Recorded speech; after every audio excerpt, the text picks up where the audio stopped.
आज की धार्मिक कहानी का नाम है समय बड़ा बलवान। बहुत पुरानी बात है। एक राजा की दो रानियां थीं, बड़ी रानी और छोटी रानी। घर में बड़ी रानी की ही मर्जी चलती थी। छोटी रानी को अवहेलित करके रखा गया था। राजा भी छोटी रानी से उदासीन रहते थे। छोटी रानी के दिन अत्यंत कष्ट में बीत रहे थे। छोटी रानी के दो पुत्र थे, शीत और बसंत। राजा अपने दोनों बेटों का भी ख्याल नहीं रखते थे। दोनों को ना तो अच्छा भोजन मिलता था, ना अच्छे वस्त्र। बड़ी माँ की जली कटी बातें भी उन्हें सुननी पड़ती थी। छोटी रानी सब देखती और सहती थी, पर बड़ी रानी को इससे भी संतोष नहीं था। वह हमेशा छोटी रानी को नीचा दिखाने की चेष्टा करती रहती। एक दिन दोनों रानियां नदी में स्नान करने गईं। बड़ी रानी ने छोटी रानी को अत्यंत प्यार से कहा, आओ तुम्हारे बाल धो दूं। बाल धोते समय उसने चुपके से एक दवा की टिकिया उसके माथे पर घिस दी। दुखियारी छोटी रानी देखते ही देखते एक तोता बनकर टीटी करते हुए उड़ गई। घर आकर बड़ी रानी ने कहा, छोटी रानी तो नदी में डूब गई। राजा ने सहज ही विश्वास कर लिया, मानो राजभवन की लक्ष्मी चली गई। राजभवन में अंधकार फैल गया। छोटी रानी के दोनों पुत्र शीत और बसंत के दुख की कोई सीमा ही ना रही। उधर तोता बनी छोटी रानी उड़ती उड़ती एक राजा के राजभवन में जा पहुंची। राजा ने कहा, सोने का तोता। राजा की बसंत लता नाम की एक सुंदर बेटी थी। वह बोली, पिताजी मैं उस सोने के तोते को लूंगी। राजा के आदेश से उस तोते को पकड़ लिया गया और एक पिंजरे में बंद कर दिया गया। दिन बीतने लगे। उधर बड़ी रानी के 3 पुत्र हुए, लेकिन यह क्या, सभी पुत्र अत्यंत दुबले पतले और हड्डियों का ढांचा मात्र। ऐसा लगता था मानो फूंक देने से ही वह उड़ जाएंगे। बड़ी रानी का तो रो रो कर बुरा हाल था। वह बड़े जतन के साथ अपने पुत्रों का पालन पोषण करती, खूब मालपुआ खिलाती, लेकिन वह मोटे नहीं हो पा रहे थे, संटी की तरह ही दुबले पतले थे। दूसरी ओर बड़ी रानी शीत वसंत को ठीक से खाना भी नहीं देती थी, फिर भी वह मोटे ताजे थे। यह देखकर वह और कुड़ जाती। एक दिन जब शीत और वसंत पाठशाला से लौटे तो देखा कि उनकी बड़ी माँ रणचंडी बनी हुई है। उन्हें देखते ही गालियों की बौछार शुरू कर दी। गला फाड़ फाड़ कर रोने लगी, उन्हें मारने लगी, सामानों को फेंकना शुरू कर दिया। जब राजा को इस बात की सूचना मिली तो वह दौड़े दौड़े आए और उससे पूछा, तुम्हें क्या हो गया है? रानी गुस्से से थर थर कांपती हुई बोली, मेरे सौत के ये दोनों पुत्र जब देखो मुझे उल्टा सीधा कहते हैं, गालियां देते हैं। जब तक इनके खून से मैं स्नान ना कर लूं, मेरा कलेजा ठंडा नहीं होगा। राजा ने कहा, ऐसा ही होगा। फिर उन्होंने जल्लाद को बुलवाया और आदेश दिया कि इन दोनों भाइयों को मारकर इनका खून लाकर बड़ी रानी को दो। शीत वसंत का तो रो रो कर बुरा हाल था, पर जल्लाद को तो राजा के आदेश का पालन करना था, सो उनके हाथ पैरों को रस्सियों से बांधकर बलि देने के लिए वह जाने लगा। शीत वसंत के चित्कार को सुनने वाला वहाँ कोई नहीं था। जल्लाद शीत वसंत को एक जंगल में ले गया। वहाँ उनके वस्त्र उसने उतरवा लिए और पेड़ की छाल उन्हें पहना दी। शीत बोला, भाई हमारे भाग्य में यही था। जल्लाद ने उनके हाथ पैर खोल दिए और डबडबाई आंखों से बोला, राजा की आज्ञा है राजपुत्र, क्या करता, मुझे मानना ही था, पर तुम लोगों को मैंने अपनी गोद में खिलाया है, तुम्हारा खून मैं कैसे कर सकता हूँ? मेरे कपाल में जो लिखा होगा, तुम वक्कल के ऊपर चादर ओढ़ लो और इस जंगल से निकल जाओ, कोई तुम्हें राजपुत्र के रूप में पहचान नहीं पाएगा। यह कहकर उसने उन्हें जंगल से बाहर निकलने का मार्ग बता दिया और खुद राजभवन की ओर लौटने लगा। रास्ते में उसने एक कुत्ते और सियार को मारा और उसका खून बड़ी रानी को दे दिया। खून पाकर बड़ी रानी बहुत खुश हुई। उसने उस खून से स्नान किया। दूसरी तरफ किस्मत के मारे शीत और वसंत दोनों जंगल के रास्ते से आगे बढ़े। वे चलते रहे, पर जंगल का कोई अंत नहीं दिख रहा था। थककर वह एक पेड़ के नीचे बैठ गए। वसंत ने कहा, भाई बहुत प्यास लगी है, पानी कहाँ मिलेगा? शीत बोला, हम लोग इतनी दूर चलकर आए हैं, पर पानी तो कहीं नहीं दिखा, परंतु प्यास के कारण मेरी तो बहुत बुरी हालत हो गई है। बसंत बोला, ठीक है, तुम यहीं प्रतीक्षा करो, मैं देखता हूँ कि आसपास कहीं पानी है या नहीं। शीत ने कहा, शीत पानी की तलाश में चला। एक जगह उसे एक तालाब दिखाई दिया। समस्या यह थी कि पानी लेकर जाए कैसे। उसे अपनी चादर का ख्याल आया। अगर चादर को पानी में अच्छी तरह भिगोकर ले जाया जाए तो वसंत की प्यास मिट सकती है। यह सोचकर वह तालाब में उतरा। जिस राज्य की सीमा के अंतर्गत वह तालाब आती थी, उस राज्य के राजा का अचानक देहांत हो गया। राजा की कोई संतान नहीं थी। समस्या उत्पन्न हुई कि राज सिंहासन पर कौन बैठेगा। सिंहासन को तो खाली नहीं रखा जा सकता। इस पर काफी विचार विमर्श हुआ। अंत में मंत्रियों और प्रजा ने मिलकर तय किया कि जिस व्यक्ति के माथे पर राज तिलक होगा उसे ही सिंहासन पर बैठाया जाएगा। योजना अनुसार एक सफेद हाथी की पीठ पर सिंहासन बांधकर हाथी को छोड़ दिया गया। वह हाथी माथे पर राज तिलक वाले व्यक्ति की खोज में निकल पड़ा। इस क्रम में वह उस तालाब के पास पहुंचा जहां शीत अपनी चादर को पानी में भिगो रहा था। शीत के माथे पर राज तिलक देखते ही सफेद हाथी ने उसे अपनी सूंड से पकड़ा और सिंहासन पर बैठा दिया। शीत वसंत वसंत पुकारने लगा, पर सब बेकार। सफेद हाथी शीत को लेकर तेजी से नगर की ओर चल पड़ा। इधर वसंत पेड़ के नीचे बैठा भाई के आने का इंतजार कर रहा था। बहुत देर तक जब कोई उसका भाई नहीं आया तो डर के मारे वह रोने लगा। रोते रोते सारा दिन बीत गया। रात हुई तो रो रो कर वहीं सो गया। दूसरे दिन सुबह एक सन्यासी उधर से गुजरा। बसंत को उस हालत में देखकर उसे बड़ी दया आई।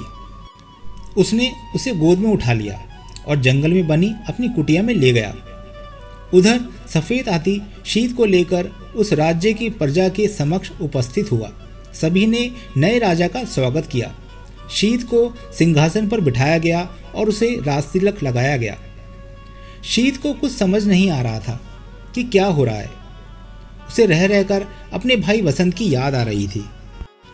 समय बीतने लगा। शीत ने परिस्थिति से समझौता कर लिया। वह कुशलतापूर्वक राजकाज संभालने लगा। अब उसे किसी चीज का अभाव नहीं था। उधर वसंत जंगल में सन्यासी की कुटिया में अपने दिन बिता रहा था। वह रोज हवन के लिए जंगल से लकड़ियां चुनकर लाता, पूजा के लिए फूल तोड़कर लाता और जंगल के कंदमूल खाकर अपना पेट भरता था। कभी कभी वह सन्यासी के पास बैठकर शास्त्रों और वेदों का ज्ञान भी प्राप्त करता। शीत और वसंत के पिता पर दैवीय आपदा आई। उनका सारा राज्य नष्ट हो गया। राजा सब कुछ छोड़ छाड़कर अज्ञातवास को चले गए। बड़ी रानी की दशा भी अत्यंत दयनीय हो गई थी। भिक्षा मांगकर जीवन निर्वाह करने की नौबत आ गई, परंतु उसके फटे चीथड़े गंदे कपड़ों को देखकर लोग भी उसे दुत्कार देते। एक दिन दुखी होकर बड़ी रानी अपनी तीनों पुत्रों के साथ समुद्र के किनारे खड़ी थी। अचानक समुद्र की लहरों में तीनों पुत्र बह गए। रानी ने भी अपने पुत्रों को बचाने की बहुत कोशिश की, पर सब बेकार। दुखी होकर वह भी समुद्र में कूद पड़ी। उधर राजा की बेटी वसंतलता अब बड़ी हो गई थी। अपनी रूपवती कन्या के लिए राजा योग्य वर की तलाश कर रहे थे, पर वैसा वर उन्हें मिल नहीं रहा था। तब रानी से परामर्श कर उन्होंने स्वयंवर का आयोजन किया। स्वयंवर सभा में अनेक राज्यों के राजपुत्र उपस्थित हुए। राजा ने घोषणा की कि सारे राजपुत्र अपने आसन पर बैठेंगे और वसंतलता हाथ में माला लेकर सभी के सामने से गुजरेगी। जो राजकुमार उसे पसंद आएगा उसी के गले में वह वरमाला डालेगी। इधर वसंतलता ने स्वयंवर के लिए श्रृंगार करना आरंभ किया। बालों का जूड़ा बनाया, आंखों में काजल लगाया, पाँव में आलता लगाया। फिर तोता बनी रानी से पूछा, और मुझे क्या चाहिए? तोते ने कहा, मैं अगर तुम्हारी जगह होती तो पाँव में सोने की पायल पहनती। इससे रुनझुन की बहुत मधुर आवाज़ आती है। वसंतलता ने सोने की पायल पहनी। फिर पूछा, बोलो और क्या चाहिए मुझे? तोते ने कहा, अगर मैं तुम्हारी जगह होती तो सोने की जरी वाली साड़ी पहनती। तोते की बात सुनकर वसंतलता ने सोने की जड़ी वाली साड़ी पहनी। फिर तोते ने कहा, अब तुम हीरे का हार पहनो, बहुत सुंदर लगोगी। वसंतलता ने हीरे का हार भी पहन लिया। फिर पूछा, अब तोते ने कहा, नाक में मोती की लौंग, कानों में जड़ाऊ कर्णफूल और मांग में हीरे का टीका पहनने से ही नारी का श्रृंगार पूरा होता है। वसंतलता ने सारी चीजें पहन ली। अब तोते ने कहा, सब तो हुआ, पर गजमुक्ता ना होने से श्रृंगार तो पूरा होगा ही नहीं। तुम्हारे पास तो गजमुक्ता है ही नहीं। अगर स्वयंवर में आए राजकुमारों में से कोई गजमुक्ता ला दे तो समझना वही तुम्हारे योग्य वर है। यह सुनकर वसंत लता ने सारे साज श्रृंगार उतार दिए और घोषणा करवा दी कि जो राजकुमार उसके लिए गजमुक्ता लाएगा उसी से वह विवाह करेगी। घोषणा सुनते ही सारे राजकुमार गजमुक्ता की खोज में निकल पड़े। राजकुमारों ने सुना था कि सभी हाथियों में गजमुक्ता नहीं होती है। समुद्र के किनारे पाए जाने वाले किसी किसी हाथी में ही गजमुक्ता होती है। अतः सारे राजकुमार समुद्र की ओर चल पड़े। समुद्र के किनारे पहुंचने से पहले ही हाथियों के एक झुंड ने उन पर धावा बोल दिया, जिस कारण अनेक राजपुत्रों के हाथ पैर टूट गए, अनेक घायल हो गए और सब इस तरह से हताश निराश होकर वापस लौट गए। कुछ ही दिनों बाद यह समाचार शीत राजा के कानों तक पहुंचा। उसे राजपुत्रों की दुर्दशा पर दया आई और वसंत लता के आचरण पर अत्यंत क्रोध आया। उसने निश्चय किया कि वह वसंत लता के अहंकार को चूर चूर कर देगा। उसने वसंत लता के पिता के राज्य पर आक्रमण कर दिया। वसंत लता के पिता के राज्य की पराजय हुई। राजा शीत ने वसंत लता को बंदी बना लिया। उधर वसंत सन्यासी की कुटिया में दिन बिता रहा था। सारा दिन इधर उधर घूमता रहता। उसकी कुटिया के पास एक विशाल बरगद का पेड़ था। उसमें एक गुल और एक बुलबुल रहती थी। एक दिन दुखी होकर वसंत उसी पेड़ के नीचे बैठा था। तब उसने उस गुल और बुलबुल को बातचीत करते हुए सुना। गुल ने स्वयंवर की सारी घटनाएं बुलबुल को सुनाई। फिर बोला, कौन जानता है कि इसका क्या परिणाम होगा। बुलबुल ने कहा, क्षीर सागर के किनारे एक दूध पहाड़ है। दूध पहाड़ से क्षीर सागर में दूध गिरता है। उस क्षीर सागर में एक स्वर्ण कमल खिला हुआ है। उस स्वर्ण कमल में एक हाथी रहता है। उसी के सर में गजमुक्ता है। गुल ने पूछा, लेकिन वहां पहुंचेगा कौन? बुलबुल ने कहा, कोई साहसी राजपुत्र ही वहां पहुंच पाएगा। सारी बातें सुनने के बाद वसंत ने उससे पूछा, मैं गजमुक्ता लेने जाऊंगा। इस कार्य में तुम दोनों मेरी कुछ सहायता करोगे? जरूर।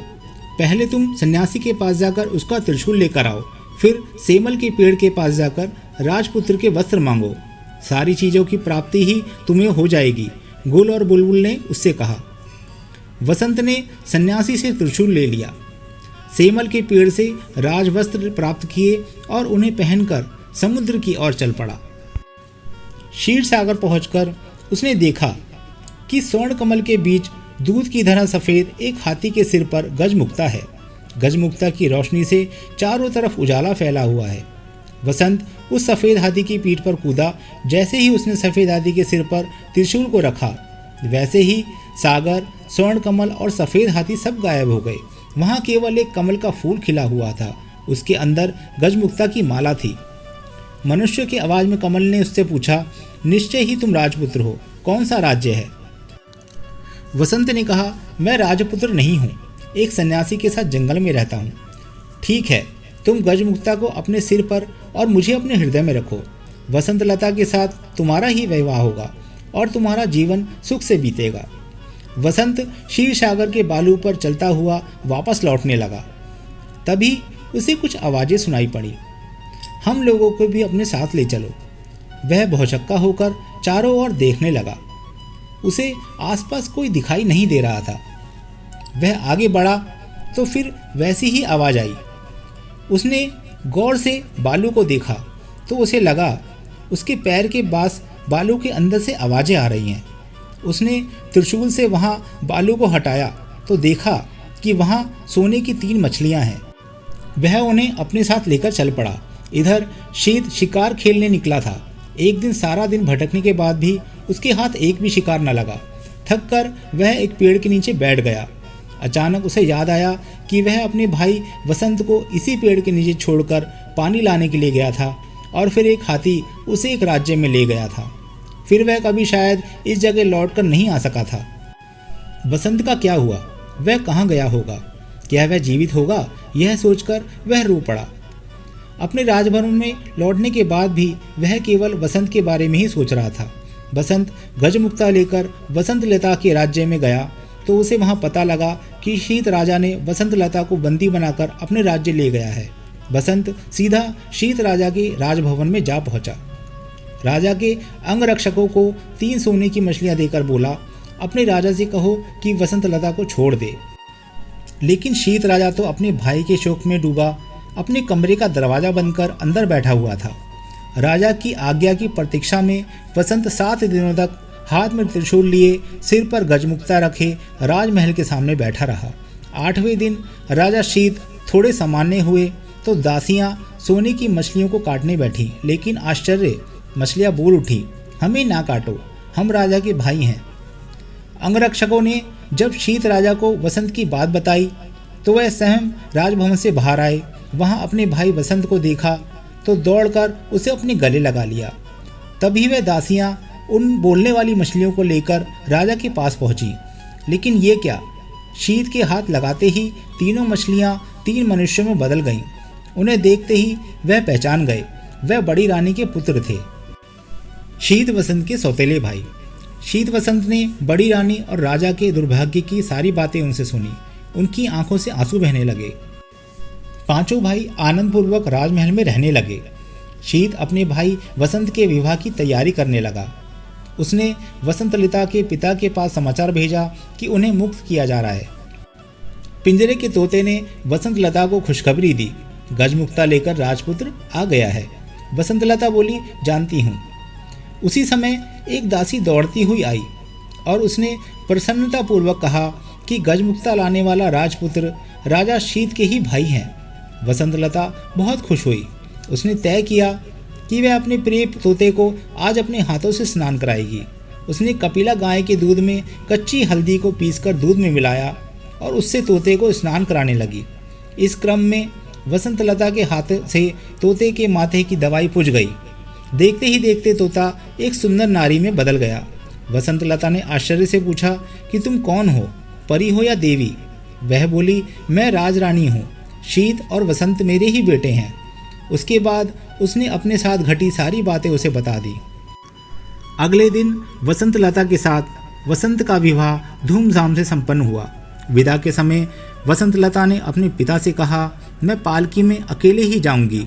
पिता बोले, यह क्या बात हुई? वसंत लता बोली, मैंने प्रण लिया है कि मैं सुबह प्रार्थना के समय अकेली रहूंगी। पिता बोले, ठीक है, जैसा तुम चाहती हो वही होगा। सभी से विदा लेकर वसंत लता सुंदर पालकी में बैठ गई। उसने चुपके से छोटी रानी को अपनी पालकी में बिठा लिया। वसंत भी अपनी पालकी में बैठ गया। राजा शीत के महल के पास पहुंचकर जब पालकी रुकी तब उससे वसंत लता के अलावा एक अपूर्व सुंदर नारी भी उतरी। सब उसे आश्चर्यचकित होकर देख रहे थे। उसने पालकी से उतरते ही पूछा, कहाँ है मेरे शीत वसंत, मेरे पास आओ। माँ की पुकार सुनकर शीत वसंत दौड़कर आए और उससे लिपट गए। बड़ी रानी के तीनों पुत्र भी दौड़कर वहां पहुंच गए। इस सुखद समाचार को सुनकर थोड़े दिन बाद राजा भी लौट आए। इस प्रकार छोटी रानी के दुखों का अंत हुआ। सभी के दिन सुखपूर्वक बीतने लगे। तो दोस्तों, कैसी लगी आपको आज की कहानी? आशा है पसंद आई होगी। वीडियो को लाइक और चैनल को सब्सक्राइब अवश्य करें। Thank you.